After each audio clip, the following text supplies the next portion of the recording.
Welcome, dearly beloved anointed ones. Every plot has a mastermind until the mastermind realizes they were never in charge. That's exactly what just happened here. Your ex thought they were the player. Turns out they were the piece. Somewhere between ego and manipulation, they got recruited into a twisted plan designed to break you, expose you, or make you fold. But life just flipped the script. And now they're the one losing sleep, pacing the floor, replaying every conversation, every coincidence, every strange thing that didn't add up back then. It's funny how karma doesn't knock politely. It kicks the door down holding receipts. For a while, they thought they were the one calling the shots. They laughed, they bragged, they joined the smear campaign thinking it was all fun and games, until the truth surfaced like a shark fin in still water. And now they realized they were used as bait in someone else's hunt. Psychologists say guilt and betrayal activate the same pain centers in the brain as physical injury. So right now, your ex's conscience is limping, their pride's in a wheelchair. They finally see that what they called teamwork was really entrapment. And you, the one they thought was the victim, ended up being the revelation.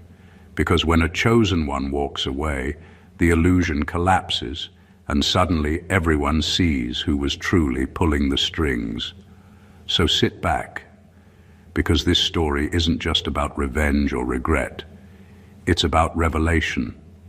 And trust me, when the truth finally hit your ex, it hit like divine lightning with a side of poetic humor. Number one, they thought they were in control, but they were just the bait. That's the part that stings the most.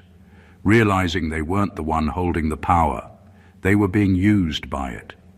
Your ex believed they were the mastermind behind the drama, the one making the moves, pulling the strings, calling the shots. But the truth is, they were being manipulated by forces and people who knew exactly which buttons to press. Their pride, their ego, their desire to win against you.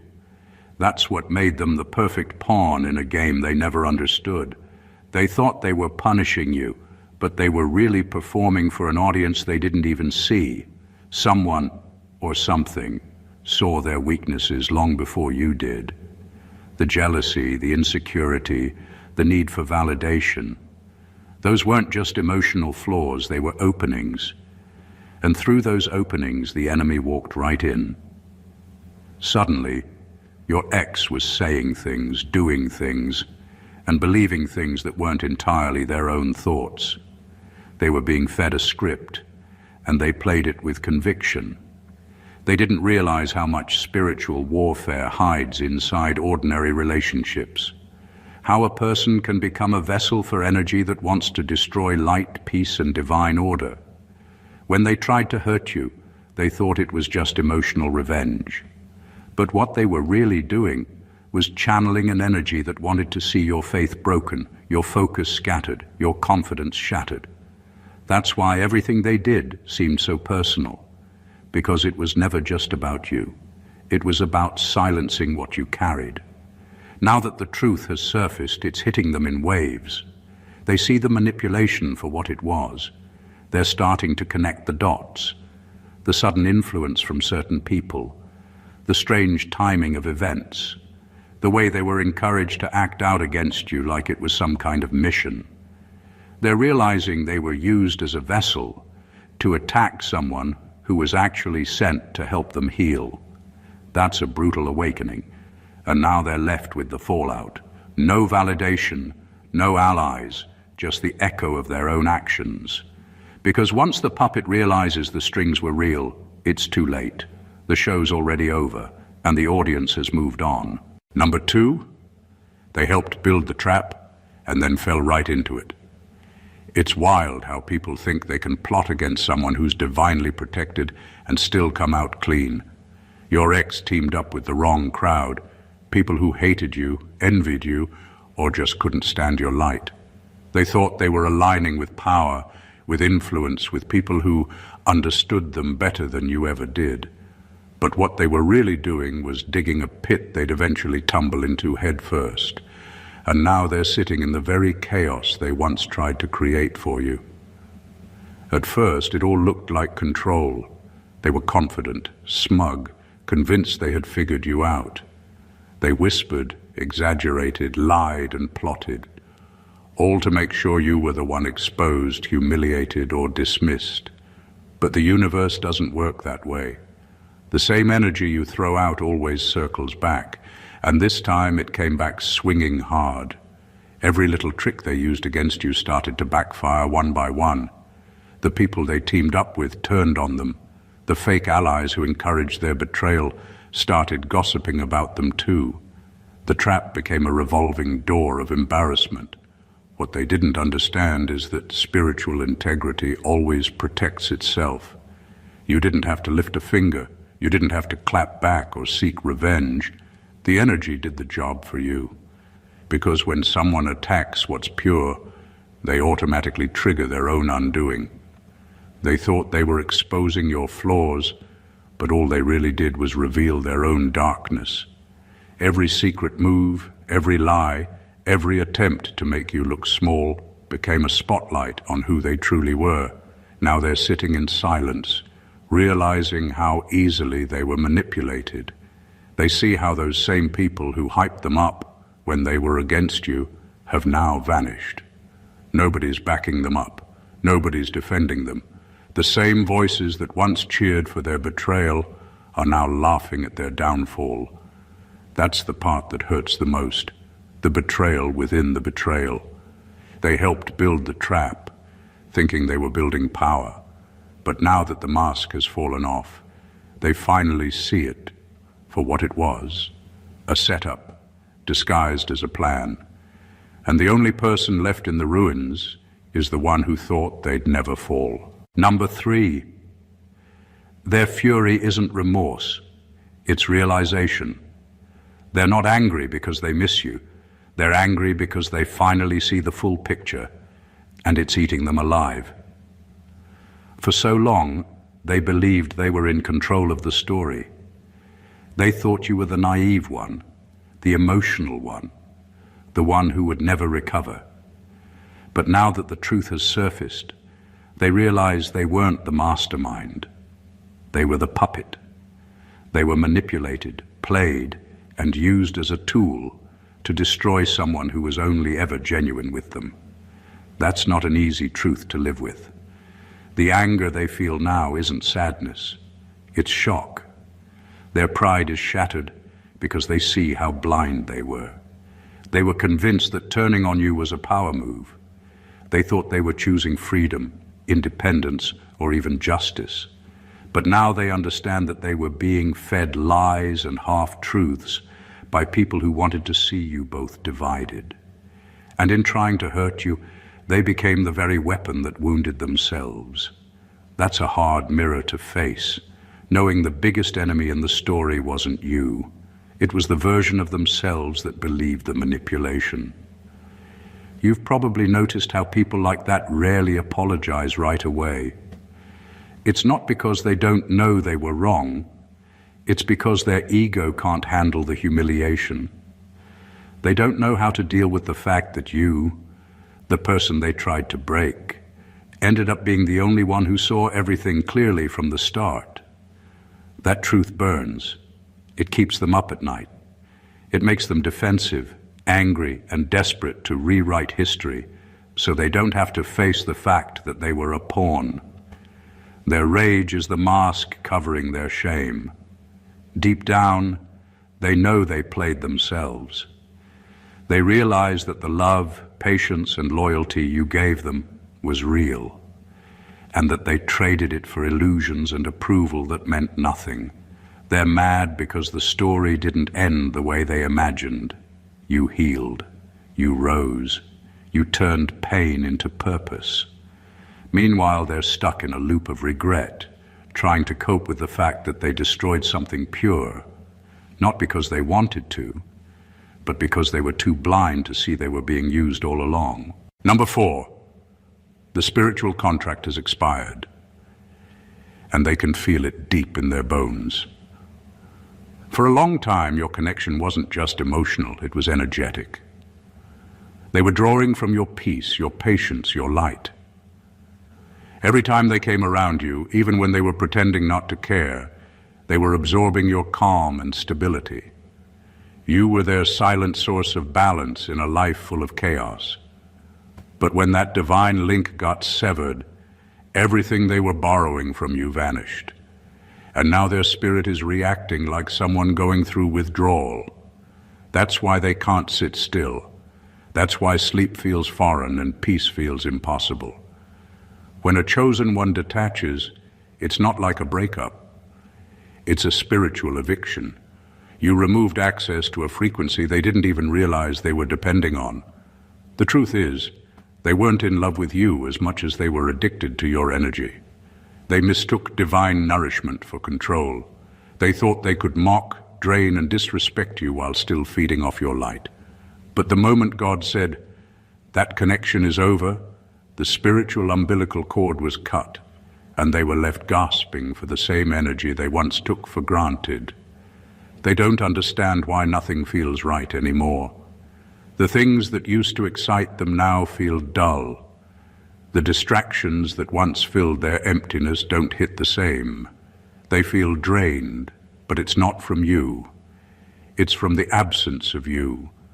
That's the side effect of mishandling divine energy. Once you lose it, nothing else can replace it. You were the peace in their storm, but they mistook your stillness for weakness. Now they're realizing your silence was sacred, not submissive. When God ends a spiritual contract, He doesn't send a warning email. He just shifts the atmosphere. Suddenly they can't access you emotionally, mentally, or spiritually. Their messages don't land the same. Their presence no longer affects you. They can sense the wall, and it terrifies them because they've never felt powerless before. The connection that once nourished their ego has turned into a void they can't fill. And now they're learning the hardest truth of all, that losing a chosen one isn't just emotional loss. It's spiritual famine. Number 5, they mocked your discernment until it exposed their darkness. They laughed at your instincts, dismissed your warnings, and twisted your intuition into an insult. You were labeled too sensitive, too emotional, or crazy, all because you sensed what they were trying to hide. But now, the very things you tried to warn them about are unfolding right in front of them. Every paranoid comment you made was actually prophetic. Every uncomfortable feeling you couldn't explain was a divine nudge trying to protect both of you. And while they laughed, you were quietly reading spiritual signals their logic could never comprehend. People who live in deception hate discernment because it exposes what they've built their lives on. They prefer illusion because truth threatens their control. When you began calling out the inconsistencies, the manipulation, or the hidden agendas, it wasn't that you were wrong, it was that you were right too soon. And being right too soon is the most dangerous position in a room full of liars. You were tuned into frequencies they refused to acknowledge, and that made you their threat. They weren't mocking you to insult you. They were mocking you to silence what they didn't want to face. Now that everything's coming to light, they're realizing you weren't reacting, you were receiving. That feeling they thought was emotional instability was divine sensitivity. Your spirit was warning you of energies that their flesh was entertaining. And because they couldn't interpret what you could feel, they chose to make you the problem. It's always easier to ridicule what you don't understand than to admit you're being exposed. The irony is that your discernment was their last lifeline. If they had listened, they would have avoided the disaster they're now drowning in. But arrogance blinds, and mockery always precedes downfall. Now they're standing in the very truth they once laughed at, realizing that your intuition wasn't madness, it was mercy. What they mocked was the same gift that could have saved them. And that's the most painful part. They didn't reject your emotions, They rejected divine guidance delivered through you. You weren't being dramatic. You were being obedient to what your spirit saw. And now, their laughter has turned into silence, because the crazy one turned out to be right all along. Number 6, they didn't just lose you, they lost spiritual protection. While they were busy thinking they had the upper hand, they had no idea that being in your life came with divine insurance. You weren't just love, you were covering. You were the silent shield that kept certain attacks, betrayals, and disasters from touching them. Every time they mocked you, they didn't realize grace was buffering their life because of your presence. When they left or betrayed you, that covering lifted. And now they're standing in spiritual weather they were never built to handle. It's not coincidence that their peace left when you did. Their plans started collapsing, their relationships started falling apart, and things that used to come easily suddenly began resisting them. They call it bad luck, but what they're really experiencing is exposure. Exposure to the consequences of their own energy without the divine filter you unconsciously provided. When you carry light, the people connected to you are protected by proximity. But when that light withdraws, darkness doesn't waste time filling the space. That's not punishment, that's spiritual physics. They never knew how much they were spared because of you. The arguments that never escalated, the losses that somehow turned into lessons, the opportunities that showed up just in time. That wasn't luck. That was grace working through your energy. You were the bridge between them and divine order, but they thought they could disrespect the bridge and still cross safely. They underestimated what it means to be connected to a chosen one. Now they're learning that divine connection isn't replaceable. They can try to copy your calm, mimic your habits, even imitate your prayers. But what they can't replicate is the anointing that came with your presence. You were a gatekeeper of peace, and when they closed that gate, chaos walked in. Their sudden string of misfortunes is not random, it's reality without divine favor. They used to think you were dramatic for talking about energy, protection, or alignment. Now they're seeing the proof firsthand. Doors that once opened for them are now sealed. People who used to help them have turned cold, and deep down, they know the truth. They didn't just lose a relationship.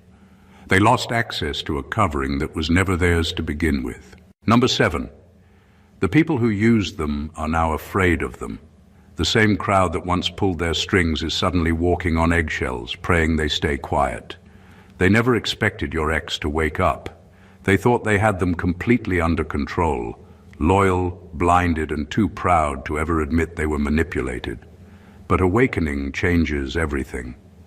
Once your ex saw how they were played, that blind loyalty turned into silent fury. And the ones who once called the shots can feel that shift in energy, and it terrifies them. Your ex was never supposed to question anything. They were supposed to stay obedient to the script, keep spreading lies, keep playing their part in the downfall of someone divine. But truth has a funny way of breaking through delusion. Now every time they see those same manipulators, their stomach turns. The guilt has transformed into resentment because they realize they were never respected, just used. Those people never cared about them, only about what they could get from them. And now, that realization has created a dangerous kind of silence, the kind that keeps liars awake at night. The manipulators are panicking because they know how much your ex knows. Every secret meeting, every fake story, every fabricated rumor. Your ex was there. They witnessed things that could destroy reputations and expose the whole agenda. Now that their loyalty is cracked, the power dynamic has shifted. The same people who once treated your ex like a weapon now see them as a ticking time bomb. They don't know when guilt will overpower fear or when anger will force them to talk. So they're scrambling to cover their tracks, whispering about damage control while pretending everything's fine. This is what poetic justice looks like in real time. They built their empire on deceit, and now it's crumbling from the inside.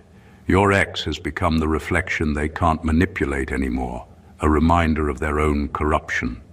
What they created in arrogance is now turning on them in truth.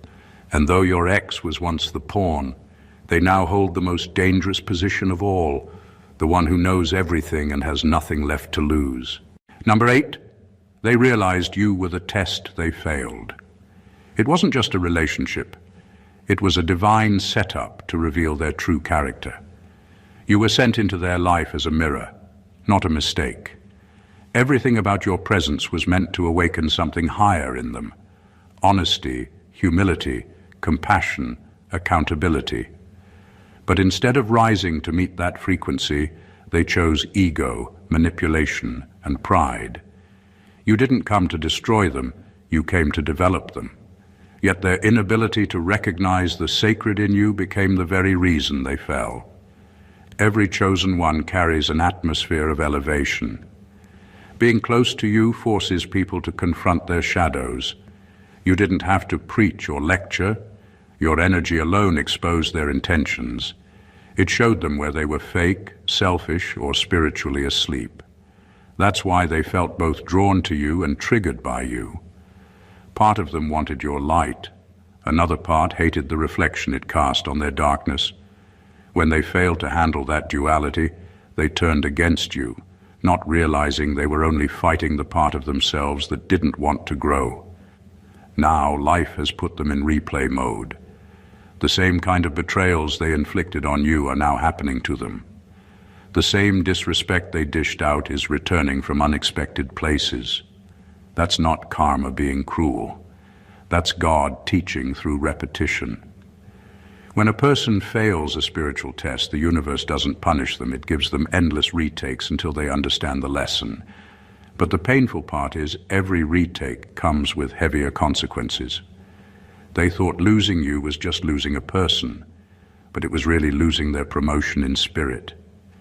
You were their opportunity to evolve, to learn how to love without agenda, to walk in truth instead of manipulation. They didn't realize that loving a chosen one is an exam you can't cheat on, because the energy itself grades your heart in real time. Now they're sitting in the aftermath, watching cycles repeat, wondering why peace keeps slipping through their fingers. The truth is simple. They met divine opportunity and mistook it for ordinary love. They failed the test not because they didn't love you, but because they refused to learn from you. And until that lesson sinks in, life will keep giving them pop quizzes in the form of pain. Number 9, their karma is psychological, not just situational. Life hasn't necessarily fallen apart around them. It's collapsing inside them. The real punishment isn't the loss of things. It's the constant replay of their own choices in their mind. They're haunted not by spirits, but by clarity. Every word they twisted, every manipulation they justified, every betrayal they told themselves was no big deal, now echoes back with meaning they can't unhear. The same lies they once used to sleep at night are now the very thoughts keeping them awake. When truth finally reveals itself, it doesn't need thunder or chaos. It simply rearranges your peace. Their mind has become the courtroom, and memory is the judge. They're being forced to sit through the reruns of every scene where they had the chance to do right and didn't. And now, what used to make them feel powerful only makes them feel small. That's the invisible justice at work. Not public humiliation, but private awareness. No audience, no applause. Just a restless conscience that won't turn off. They once assumed karma meant car crashes, job losses, or sudden financial hits. But the deeper truth is, the most precise karma happens internally. It's when the same mind that once justified wrongdoing now turns against itself. It's when the laughter they used to mock you turns into silence because there's nothing left to laugh about. They don't realize it yet, but what they're experiencing is spiritual correction disguised as insomnia, anxiety, and emptiness. The mind becomes the battlefield when the soul finally wakes up. The worst part? There's no escaping it. You can move cities, change numbers, block people, but you can't block yourself. Their thoughts follow them everywhere, whispering what they can't undo. That's why they look fine on the outside, but feel hollow on the inside. Every quiet moment becomes a confrontation. Every victory feels meaningless because their spirit knows it was built on deception. You don't have to wish them harm. Life has already delivered the perfect consequence: self-awareness without peace. They're living inside the echo chamber of their own actions, realizing too late that the mind doesn't forget, and the heart never lies. That's karma in its purest form. No flames, no chaos. Just the unbearable weight of knowing exactly what you did to someone who never deserved it. Number 10. They're furious because you're untouchable now. Everything they did was meant to weaken you, to confuse your mind, to break your spirit, to leave you questioning your worth.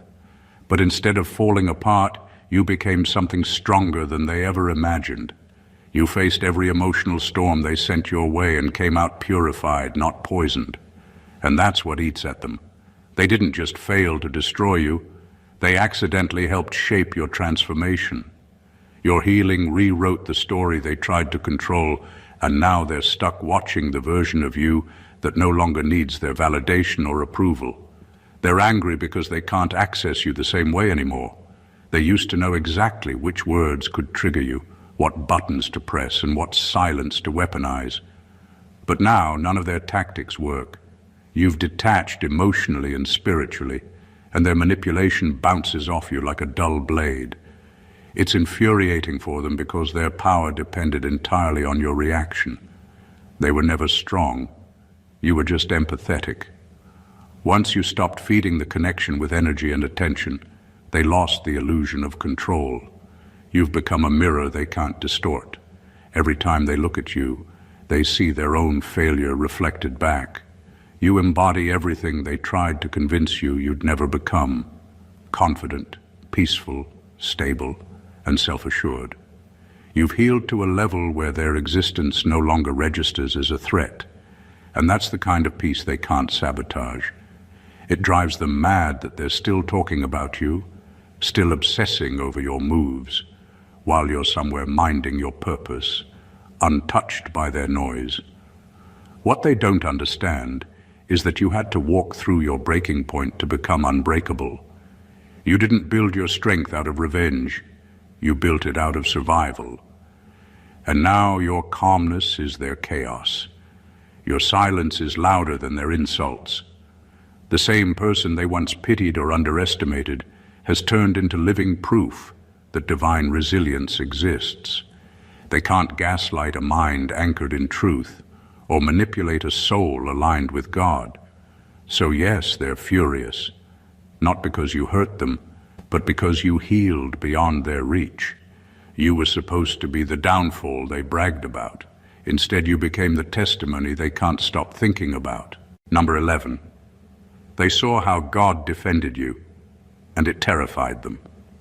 It wasn't lightning or thunder, it was timing. Everything they plotted started unraveling without you lifting a finger. Their lies began contradicting each other.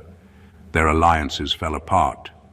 People they trusted turned distant, while doors started slamming shut in their faces one after another. And the eerie part? It all started the moment they turned against you. That's when they realized you weren't just someone they hurt. You were someone heaven had marked. They tried to destroy your name, but somehow your reputation kept rising. They whispered lies in private, yet truth kept exposing them publicly. They expected to watch you crumble, but instead you elevated, calmly, silently, gracefully. You didn't fight back, you just stayed still. And that stillness wasn't weakness, it was divine strategy. Because when God takes the case, human defense becomes unnecessary. That's what they never understood. Silence doesn't mean surrender. It means heaven is now in session. They're not scared of you. They're scared of what's behind you. They saw evidence that God really does fight for his chosen. Every attempt to curse you backfired into their own chaos. Every scheme that should have succeeded ended in confusion. Their world became unpredictable the moment they tried to predict yours. That's not coincidence, that's consequence. You didn't have to lift a sword because your obedience was the weapon. And now they can't sleep in peace, not because of guilt alone, but because they know something bigger than them intervened. They can't explain why they feel exposed, why everything feels heavy, or why doors that used to open easily now refuse to budge. Deep down, they know it's spiritual, a kind of justice no human hand can manipulate or undo. God didn't just defend you, He made your story a warning. So yes, they're terrified, because they saw proof that destiny has sides and they chose wrong. They underestimated divine protection and learned the hard way that some people aren't meant to be touched. You were never just a target. You were a testimony in progress. And now their fear isn't of losing power. It's realizing they provoked the one who gave it. Number 12. Their apology is coming, but it's too late. They've rehearsed it in their head 100 times, rewritten it in text drafts they'll never send, and hovered over your name more than they'd ever admit. But this isn't love tugging at them. It's guilt. They don't miss you. They miss the version of themselves they used to be when you still believed in them. What they really want is relief from the image burned into their conscience, the one where they were the villain in the story of someone pure. Now that truth has sobered them, they want to come back and make things right.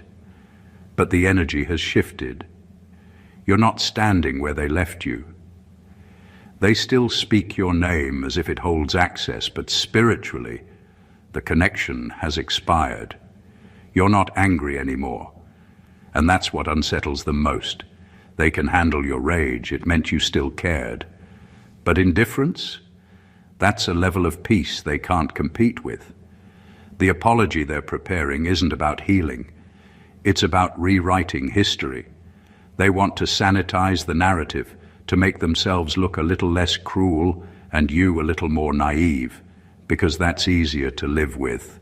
They want to believe they were confused, pressured, or misled, anything but consciously wicked. But the universe doesn't delete receipts just because someone suddenly feels bad. Forgiveness isn't a reset button, it's a release. What they'll never admit is that they thought you'd never recover. They were sure the damage was permanent. But now, watching you rise without resentment, without the need for closure, has become their silent punishment. You healed in a way that exposes their lack of growth. You moved on without theatrics, without revenge, without announcement. And that's what burns them the most. By the time they gather the courage to say, "I'm sorry," it'll sound hollow. Not because you're heartless, but because you've evolved beyond the frequency that conversation exists on. You've forgiven them, but not for them, for yourself. And in doing so, you made peace with something they're still running from. The truth that redemption without responsibility is just performance, and their stage is empty now. Number 13, their regret is public. Yours is sacred. You did your healing in silence behind closed doors, with no witnesses but God and your own reflection. You faced your pain without applause, rebuilt your spirit without validation, and found peace in solitude. Meanwhile, they turned your suffering into a stage play.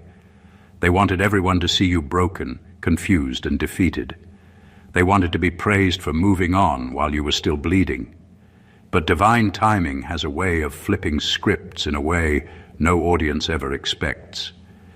Now the same crowd that once believed their lies is watching their downfall unfold in real time. The same people who laughed with them are whispering about them. The same energy they used to publicly shame you is now spotlighting their own chaos. And the irony? You didn't have to lift a finger. Life handled the exposure with poetic precision. That's not karma out for revenge. That's divine symmetry correcting imbalance. Your regret was private because it was holy. It refined you. It stripped you of illusion and taught you the power of quiet transformation. You cried, reflected, evolved, and ascended with grace. You didn't need an audience because your healing was never a performance. It was sacred work between you and God. Every tear became a seed for wisdom. Every scar became proof of endurance. And every silent night built the strength that now makes your peace unshakable. Their regret, on the other hand, is loud because it's desperate. It's not repentance, it's damage control. They're trying to manage perception now that masks are slipping and narratives are collapsing. They used to feed off being admired. Now they're being analyzed. The attention they once craved has turned into exposure. And what's beautiful about divine order is that it doesn't seek revenge. It simply reveals truth. You were hidden to be healed. They were exposed to be humbled. That's the balance. You went inward and came out renewed. They went outward and now have nowhere left to hide. You lost your pain in private. They're losing their facade in public. And in that contrast lies the ultimate justice. Not vengeance, not payback, but perfect holy symmetry. Number 14. They finally understand you were the mirror they couldn't face. You never had to expose them. Your presence did that naturally. Your love was pure, your intentions were clean, and that terrified them. Because when someone has built their identity on ego, manipulation, and masks, genuine energy feels threatening. You didn't judge them, you simply reflected truth. And that reflection revealed everything they tried to bury, their jealousy, insecurity, and unhealed wounds. You became the emotional X-ray they didn't ask for, but couldn't ignore. At first, they mistook that reflection for attack. Every time you held them accountable, they called it criticism. Every time you spoke truth, they called it confrontation. They weren't at war with you. They were at war with what you made them see. You reminded them of the person they could have been if they had chosen healing instead of control. You represented the potential they abandoned, and that made you unbearable to be around. That's why they tried to silence you, shame you, or discredit you, because erasing you felt easier than facing themselves. But now that you're gone, the silence you left behind is deafening.